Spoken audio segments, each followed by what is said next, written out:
9, 8, 7, 6, 5, 4, 3, 2, 1, 0.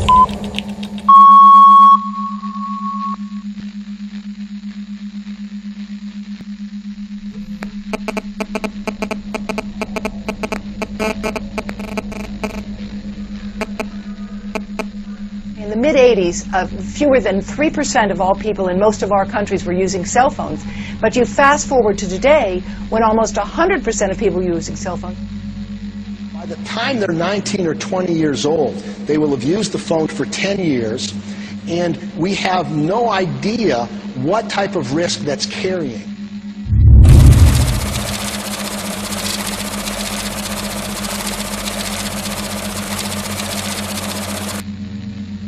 We've immersed ourselves in an ocean of electromagnetic radiation. It's all around us now. Invisible, we can't see it, but we know it's there. Every time you lift up your mobile phone, you know it's there. It's very, very hard to turn the clock back, or if not impossible to turn the clock back. But we need to be aware of the adverse health effects so that we have the choice of taking precaution against the exposures. At present, the World Health Organization statements regarding this are that it is real. We were not the only cancer cluster around a phone mast. There are many cancer clusters around phone masts. Most of the cancers which will arrive haven't arrived yet. How could we have possibly thought putting microwaves to our brain was safe? We just don't fully understand yet what we're doing. We have an announcement finally on whether cell phones cause cancer.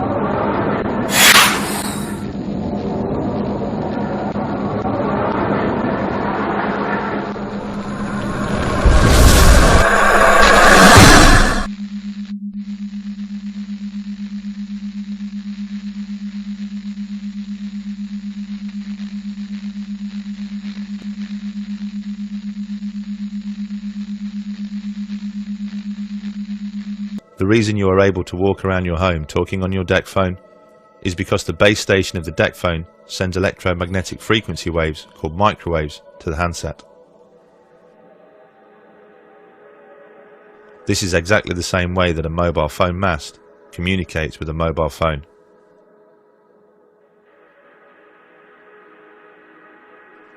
A deck phone is basically a miniature version of a mobile phone mast.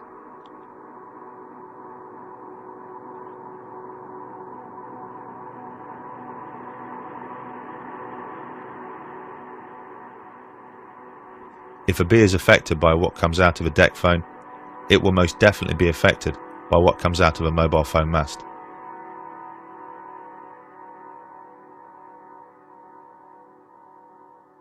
And with 4 billion mobile phone users around the world, all of a sudden, there are an awful lot of mobile phone masts.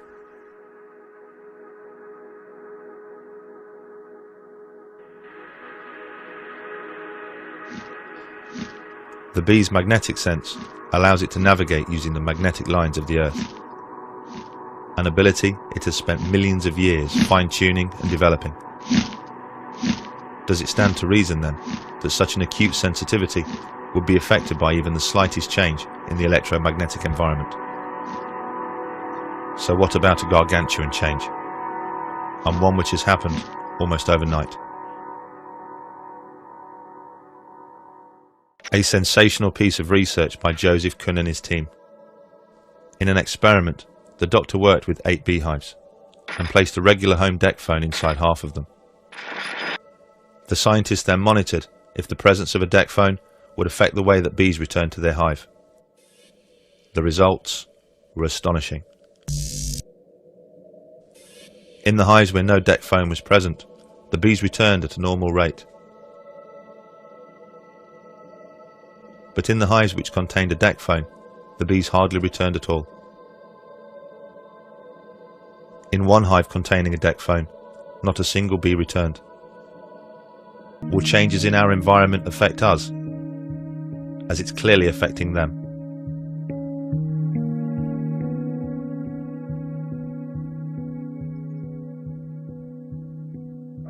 Generally speaking, the electromagnetic fields that they'll be reacting to is wireless. So it'll be wireless communications, it'll be Wi-Fi, it'll be cordless phones, deck phones, mobile phones, masts.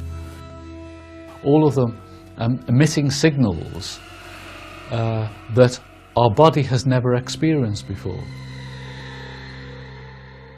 And when people start to become affected, when I became affected, the way that it starts to affect you is, generally speaking, it's your head first, and it will start giving you pains in your head. But I hate to use the word headache, because it's pains in your head that is unlike any other headache you've ever had before.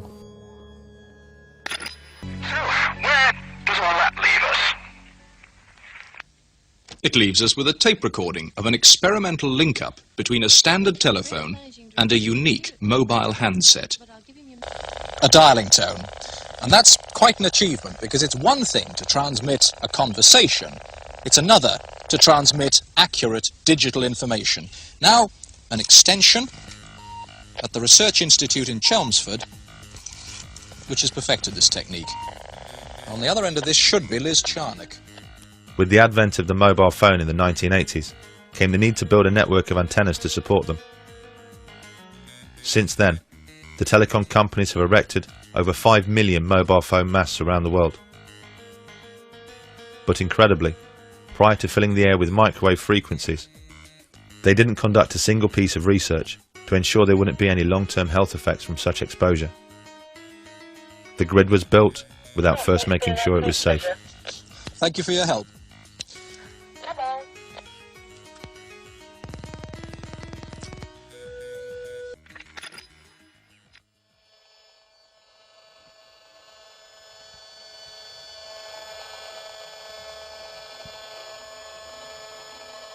So it's pretty ugly, isn't it?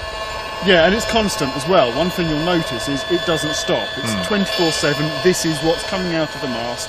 If you can see the mast, you're being exposed to it. Right. Frankly, even if you can't, you're being exposed to it if you're this distance away, because it'll pass through, concrete walls and things.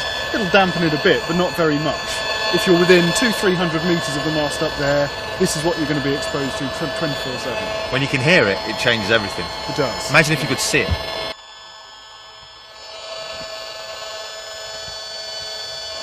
It'd be the equivalent of seeing a daily smog. Yeah.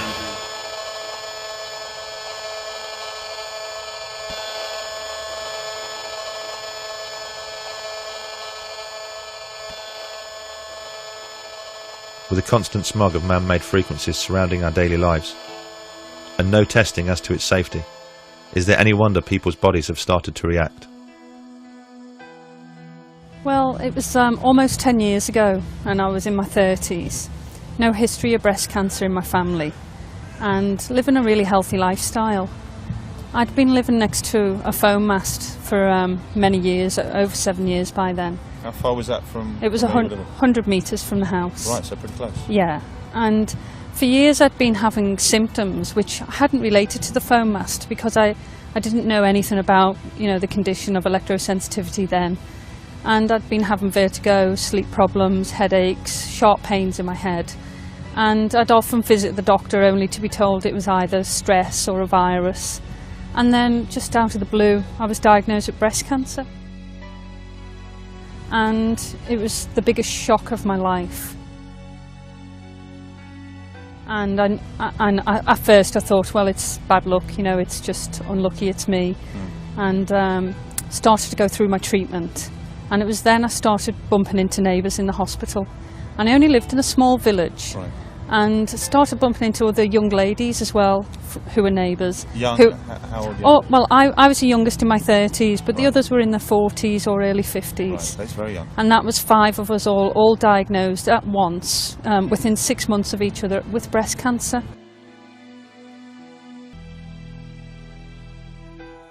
I think this is a global, massive problem. We found since then that we were not the only cancer cluster around a foam mast. There are many cancer clusters around foam masts, and we'd worked with a local scientist where we looked at other foam masts that have been in areas for a long time and conducted other surveys and found other cancer clusters as well.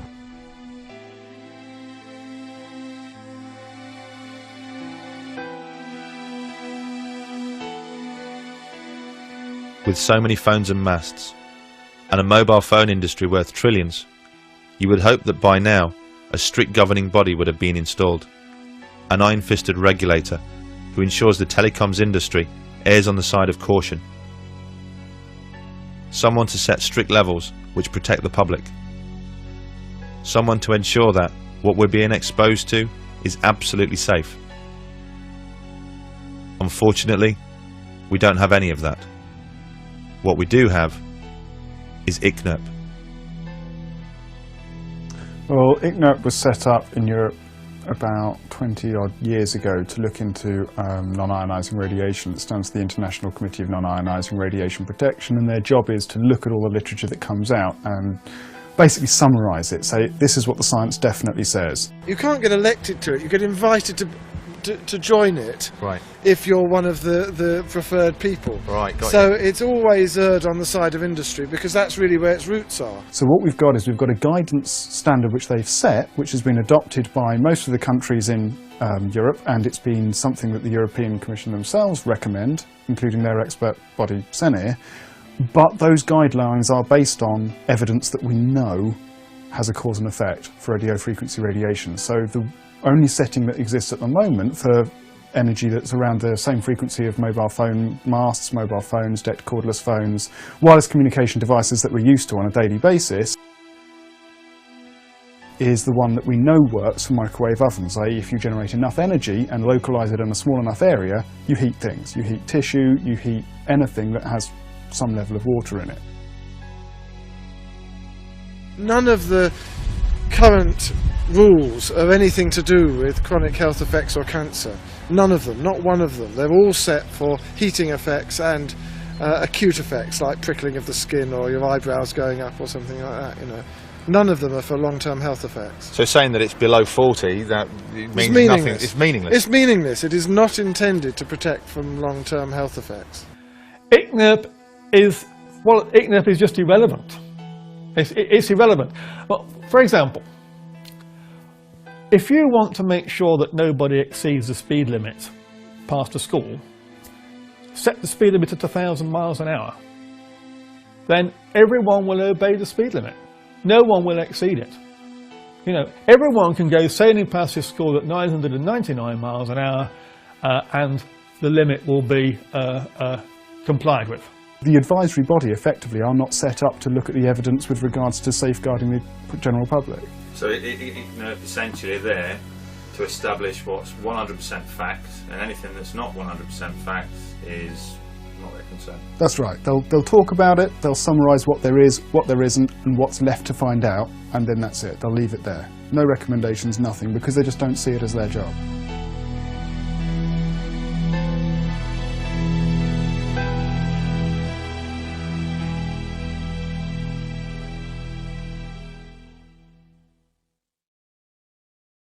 What if I try and make a call? Let me try and make a call. If you try and make a phone call, it'll be almost constant, because it starts a proper sort of two-way high bandwidth transmission. Okay, let's do that. Oh wow. So as soon as it picks up, this is it trying to, and this is once it's on call mode, this is now what the phone's doing. And that's waves going from my phone to the base station and then being transmitted from there. And that's what's picked up. That's horrible.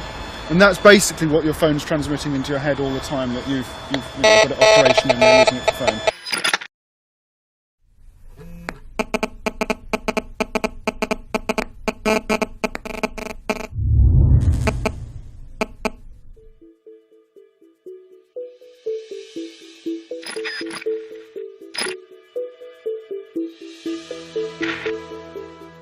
It's hard to imagine a piece of technology which has accelerated into our lives quite like the mobile phone. 25 years ago, it was seen as little more than a gimmick. Today, 4 billion of us own one. And the average age of a child when they receive their first phone is just 8 years old. The way a mobile phone works is by sending and receiving microwave frequencies to and from the base station. So having a phone pressed against your head inevitably means your brain is being exposed to those waves.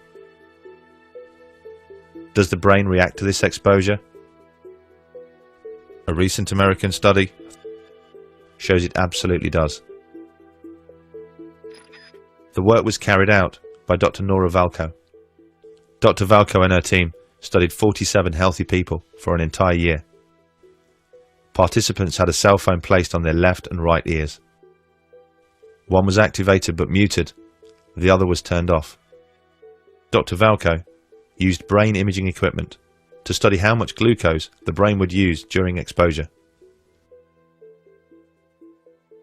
So it's a very sensitive marker to indicate if there are changes in brain activity that may be driven by a given stimulus, which in this case was the cell phone. When the brain is stimulated, it consumes glucose in the same way a car consumes fuel. 50-minute exposure to a cell phone was associated with increases in glucose consumption by the brain, which indicates that the brain was being activated by the radio frequencies from the cell phone. This right area of the brain that was very close to the antenna showed the largest increases in metabolism as compared when the telephones were off.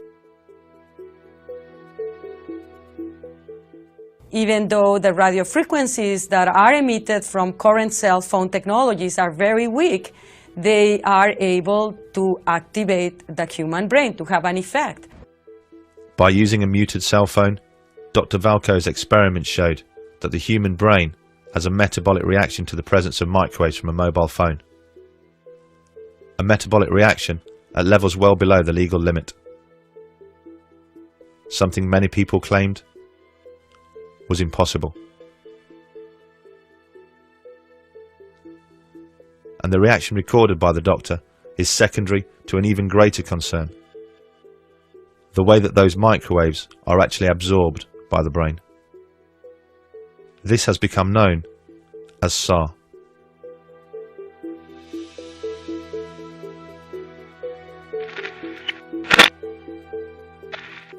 SAR is, well, first of all, it stands for specific absorption rate, and that's the measure of how much radio waves, or how much RF energy, in this case radio waves, is absorbed into the human body over a certain period of time within a certain volume. So it's a measure of the heating effect that a radio transmitter would have on your body, on the human body.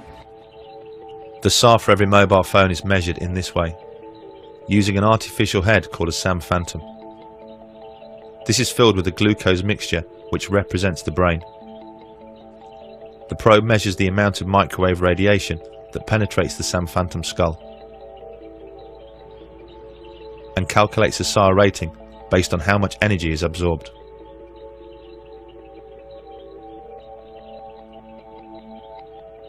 For the European Union, the limit is 2 watts per kilogram, over a 10-gram average of tissue.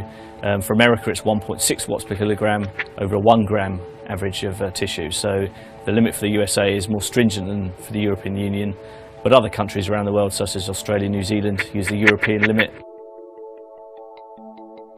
Some of the most popular phones on the market emit so much microwave radiation that their SAR rating is right on the edge of the limit.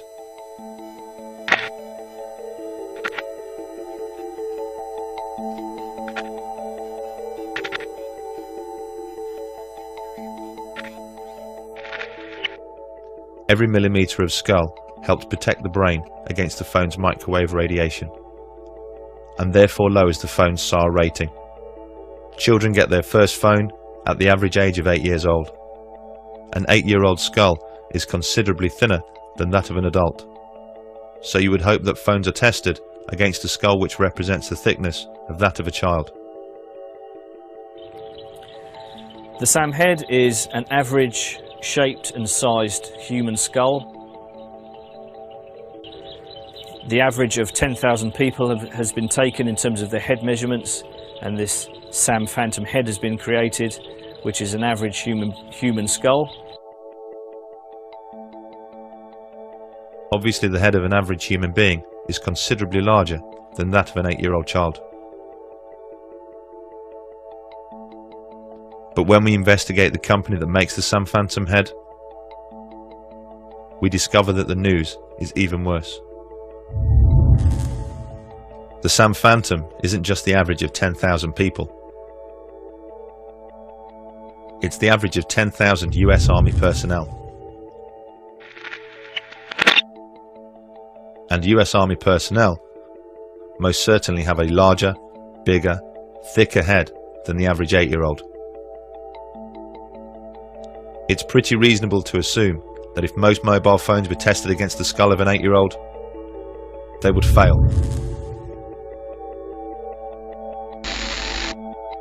Who is it that sets the standards? A group of people from a committee called ICNIRP.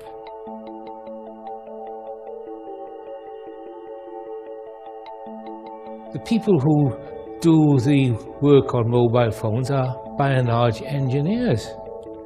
They have no idea what is going on inside a living cell, but they are pontificating on this. They make the assumption that the only thing that can affect the well-being of a living organism is if it is powerful enough to heat the tissue. But that's like saying, we know if we boil an egg, it goes hard.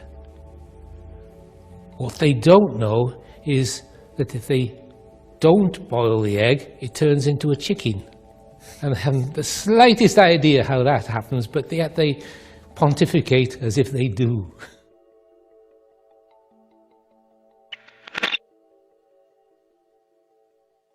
In 2011, the World Health Organization changed the danger rating of mobile phones, reclassing it as possibly carcinogenic to humans, based on an increased risk of contracting a glioma, the type of brain tumour associated with using a mobile phone.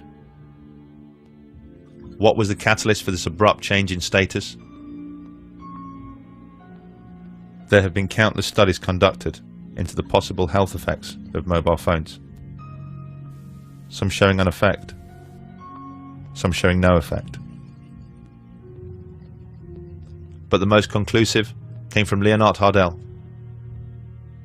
He has overseen the largest and most comprehensive piece of research ever conducted, combining his own work with that of others from around the world.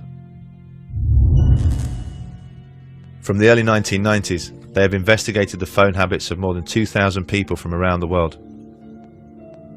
People with tumours such as astrocytoma and acoustic neuroma, the brain tumours associated most with mobile phone use due to their proximity to the ear. Their findings are shocking. They concluded that mobile phone use does increase the risk of a brain tumour. And they also discovered why earlier research showed no effect.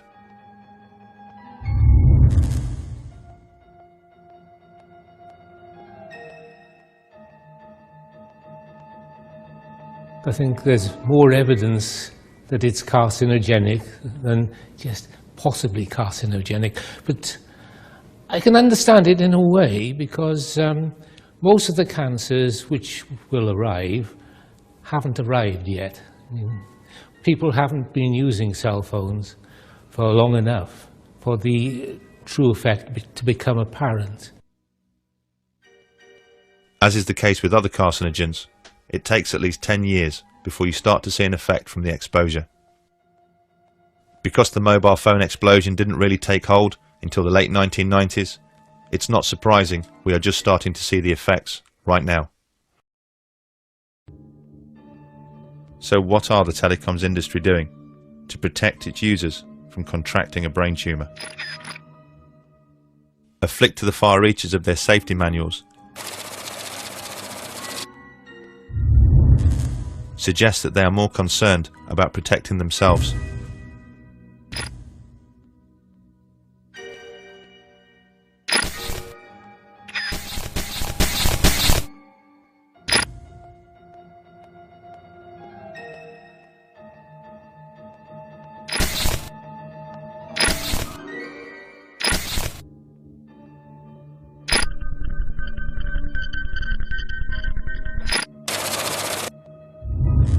At the back of almost every single phone's user guide are instructions on how far to keep your phone from your body.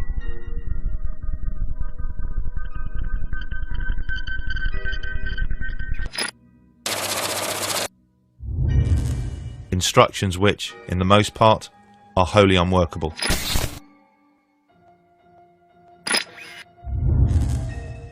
And what happens when the telecoms industry funds research into the harm that they are causing? And that research concludes that there is an effect.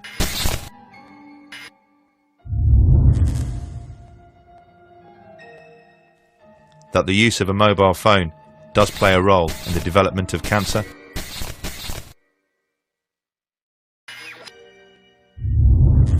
They tend to keep that research to themselves. We just don't know what we're storing up with EMF, because the effects are largely long-term, and we have, as you say, this ubiquitous exposure and ubiquitous reliance on these exposures. We just don't fully understand yet what we're doing. Although the epidemiology clearly shows that using a mobile phone increases the risk of contracting a brain tumour, what people like ICNIRP need to see is a definitive cause and effect. How it happens. What's the mechanism? How exactly is the cancer caused? Would the MTHR, do you think, fund research into radio waves affecting melatonin, given that this is the mechanism that people seem to point to, that mobile phones affect the production of melatonin? Melatonin is an antioxidant, a free radical vacuum cleaner, if you like.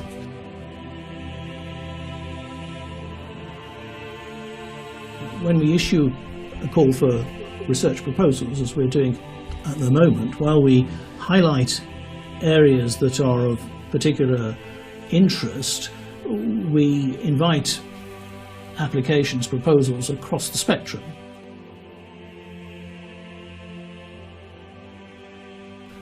But it would have to be prioritised alongside the other applications that we get. We only have a limited pot of money, but we don't rule out funding research on melatonin. It's not one of the areas that we've identified as a priority at the moment.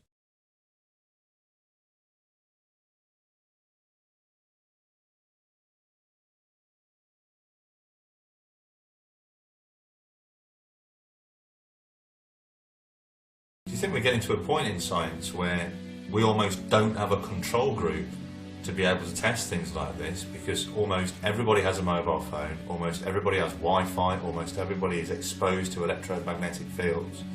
Yes, we are reaching a situation where so many people are exposed to electromagnetic fields from mobile phones and Wi-Fi that we no longer have a control population to look at the difference between people, the health of people who are exposed versus the health of people who are not exposed. I mean, if I can take an analogy, we did find out that smoking caused lung cancer. That was because some people did not smoke, and they were a control group. If everyone had smoked, we may never have found that smoking caused lung cancer. And everyone would have been dying of lung cancer, and it would have been regarded as a sort of natural disease without ever having a link with smoking.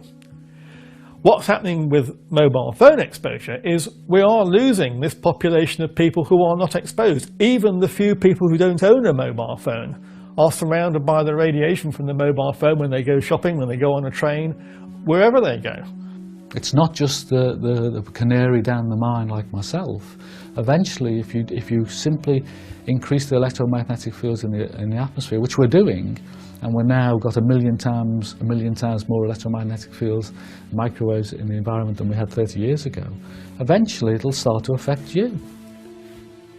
It's very, very hard to say where we might be in 15 years' time, but I would very much say within a few years' time we do recognise just how much these ill health effects are actually costing society. And then we might wake up and look at the causes and realise we have to do something about the causes.